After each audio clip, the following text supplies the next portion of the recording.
جو لوگ بادشاہ کو دیکھے نہیں تھے ان لوگوں نے اس بادشاہ کو گرفتار کر لیا اور اس کو کسی دوسرے ملک کی سرحد میں گھس جانے کے عوض اس کو جیل کی سلاخوں میں ڈال دیا۔ وہ جیل کے اندر اپنی سزا پا رہا تھا، روزانہ نماز پڑھتا تھا، روزانہ قرآن کی تلاوت کرتا تھا۔ 3-4 مہینے گزر گئے، جیل میں رہتے رہتے 3-4 مہینے گزر گئے۔ وہ قرآن روزانہ تلاوت کیا کرتا تھا۔ ایک دن قرآن پڑھتے پڑھتے پھر وہ اسی آیت میں گزر گیا، اس کی نظر اسی آیت پر پہنچ گئی، گویا کہ پڑھتے پڑھتے قرآن کی یہی آیت اس کے سامنے آ گئی، قُلِ اللَّهُمَّ مَالِكَ الْمُلْكِ تُؤْتِي الْمُلْكَ مَنْ تَشَاءُ وَتَنزِعُ الْمُلْكَ مِمَّنْ تَشَاءُ وَتُعِزُّ مَنْ تَشَاءُ وَتُذِلُّ مَنْ تَشَاءُ بِيَدِكَ الْخَيْرُ۔ وہ جس کو چاہے عزت دے، وہ جس کو چاہے ذلیل کر دے، یہ سارے معاملات اس کے ہاتھ میں ہیں۔ قرآن کی آیت پڑھتے پڑھتے اس کے آنکھوں میں آنسو آ گئے اور اس نے چیخ کر اسی جیل کی سلاخوں میں چیخ کر کہا، اے اللہ قرآن کی اس آیت پر میرا اب مکمل ایمان ہے۔ اے اللہ میں جانتا ہوں عزت و ذلت دینا، کسی کو عزیز کرنا، کسی کو ذلیل کرنا، یہ بادشاہ کے ہاتھ میں بھی نہیں ہے۔ بادشاہوں کو عزت دینا اور ذلیل کرنا بھی تیرے ہاتھ میں ہے۔ الہ العالمین میرے قصور کو، میری غلطی کو معاف فرما دے۔ قرآن کی آیت ہمیں جھنجھوڑتی ہے۔ قرآن پڑھیے، ایسے بے شمار واقعات تمہیں ملیں گے جن کی حیثیت کچھ بھی نہیں تھی، لیکن اللہ نے جب ان کو عزت دینا چاہا تو زمین کی تہ سے اٹھا کر ان کو تخت و تاج کا مالک بنا دیا۔ یقین نہیں آتا تو حضرت یوسف علیہ السلام کی زندگی پڑھیے، ان کے سگے بھائیوں نے دشمنی نبھائی، ان کے سگے بھائیوں نے اپنے باپ سے کہا کہ آپ یوسف کے معاملے پر ہم پر بھروسہ کیوں نہیں کرتے، ان کو ہمارے ساتھ بھیج دیجئے، جنگل میں یہ کھائیں گے، پیئیں گے، کھیلیں گے، کودیں گے، بھیڑ بکریوں کو چرائیں گے۔ باپ کو اعتبار نہیں تھا، لیکن بچوں کی ضد کے آگے باپ بیچارہ کچھ نہیں کر سکا، اور چھوٹے سے تھے یوسف علیہ السلام، ان کو ان کے بھائی لے جاتے ہیں اور پہلے سے پلاننگ تھی، میرے باپ کی محبت انہیں کو ہے، زمین و جائیداد کا بٹوارا کہیں انہیں کے حق میں نہ کر دیا جائے۔ میرے بھائیوں، ان سارے بھائیوں نے حضرت یوسف علیہ السلام کو کنویں میں پھینک دیا اور یقین کر لیا کہ یوسف کنویں کے پانی میں ڈوب کر مر گیا ہوگا۔ جب مر جانے کا یقین ہو گیا کہ مر گیا ہوگا، تب وہ چھوڑ کے واپس آتے ہیں اور اپنے باپ کو یوسف کا قمیض اتار کر، کرتا اتار کر اس میں کسی بکری کا جھوٹا خون لگا کر لے آئے اور فرمایا ہم لوگ کھیل کود میں مصروف ہو گئے اور یوسف کو بھیڑیا کھا گیا۔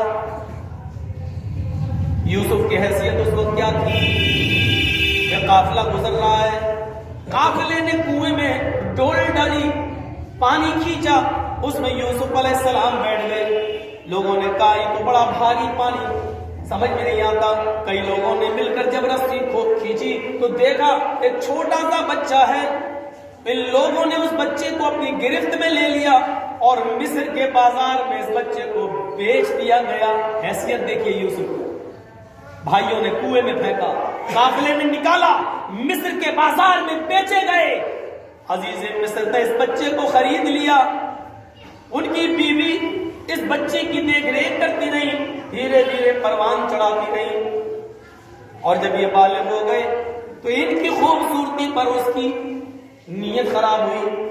قرآن کہتا ہے کافی دروازوں کے اندر لے گئی، ایک دو دروازے نہیں، جمع کا صیغہ استعمال ہوا، غلقت الابواب، اس نے کئی دروازے بند کر دیے۔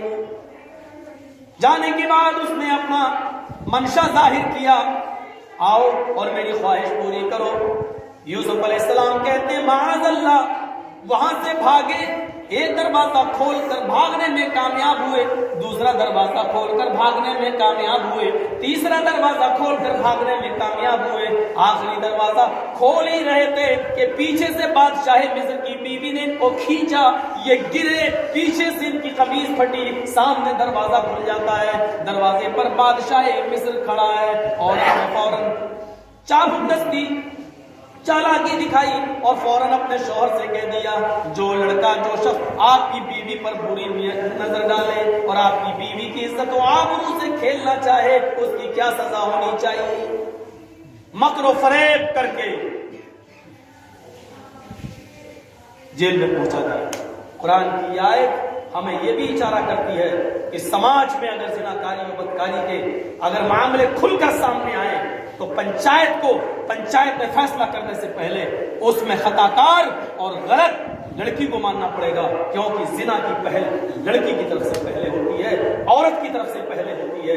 जिनाकारी के दरवाजे औरत की तरफ से पहले खुलते हैं। कुरान ने इस बात को वाज़ेह किया है। बेकसूर होने के बावजूद यूसुफ अलैहिस्सलाम को जेल के अंदर डलवा दिया गया, लेकिन उस जमाने का जज बड़ा इंसाफ पसंद था। उसने कहा, यूसुफ अलैहिस्सलाम का कुर्ता देखो, अगर पीछे से फटा है तो यूसुफ सच्चे हैं, तुम्हारी बीवी झूठी। अगर उनका कुर्ता सामने से आगे से फटा है तो यूसुफ झूठे हैं, तुम्हारी बीवी सच्ची। जब कमीज देखी गई तो वो पीछे से फटी हुई थी। बादशाह मिस्र की बीवी ने खींचा था, पीछे से फटी हुई थी। बादशाह मिस्र ने अपनी बीवी से कहा, तुम औरतों की चाल और फरेब से मैं अच्छी तरीके से वाकिफ हूँ। यूसुफ हमें बेकसूर नजर आते हैं, लेकिन इसके बावजूद यूसुफ अलैहिस्सलाम को उनकी बीवी अय्यारी और मक्कारी के जरिए सलाखों बीच में ही डाली रही, जेल के अंदर डाली रही। अल्लाह ताला ने यूसुफ अलैहिस्सलाम को जेल के अंदर ख्वाब की ताबीर का इल्म बताया। वो कैदियों को ख्वाब की ताबीर बताने लगे और उसी जमाने में बादशाह मिस्र ने भी ख्वाब देखा। इस ख्वाब की ताबीर हजरत यूसुफ अलैहिस्सलाम ने बताई, जैसे बताई थी बिल्कुल उसी तरीके से होता गया। फिर एक और ख्वाब देखा, फिर ये तय हुआ कि जो ये ख्वाब की ताबीर बता रहा है वही इस मुल्क को संभाल सकता है। जेल की सलाखों से निकाल कर हजरत यूसुफ अलैहिस्सलाम को फिर मिस्र की तख्त और ताज का मालिक बना दिया जाता है, उनको बादशाह बना दिया जाता है। यूसुफ अलैहिस्सलाम को मिस्र का हाकिम वक्त बना दिया जाता है। फिर उन्होंने उस कहत वाली मुसीबत से उन्होंने अपने आप छुटकारा दिलाया। और उसी जमाने में जब यूसुफ अलैहिस्सलाम के भाई जब मिस्र में गल्ले के लिए और अनाज के लिए आए, फिर वो रास्ता खुला। यूसुफ अलैहिस्सलाम अपने भाइयों को पहचान गए, उन्होंने उनको पकड़ा और फिर कहा कि बाप को बुला कर लाओ अपने। जब बाप को भी बुला कर लाया गया तब हजरत यूसुफ अलैहिस्सलाम अपना तारुफ कराते हैं, अय अब्बू जान मैं आपका बेटा हूँ, मैं वही यूसुफ हूँ। जब बाप ने अपने बेटे को अपने करीब से देखा और वो सारे हालात जाने तो अपने बेटे को अपने करीब अपने गले से लगाया। मेरे भाइयों, उन्होंने पहले ही कहा था कि फसब्रुन जमील, अय मेरे बेटो तुम मेरे बच्चे को यूसुफ को जो कुएं में जो जंगल में छोड़ के या जो मारने का प्लान जो हमें बता रहे हो, बस इस मामले में हम सब्र जमील करेंगे। इंशाअल्लाह अल्लाह मेरे साथ खैर का मामला करेगा। वो खैर का मामला इतने सालों के बाद हज़रत याकूब अलैहिस्सलाम के सामने आया।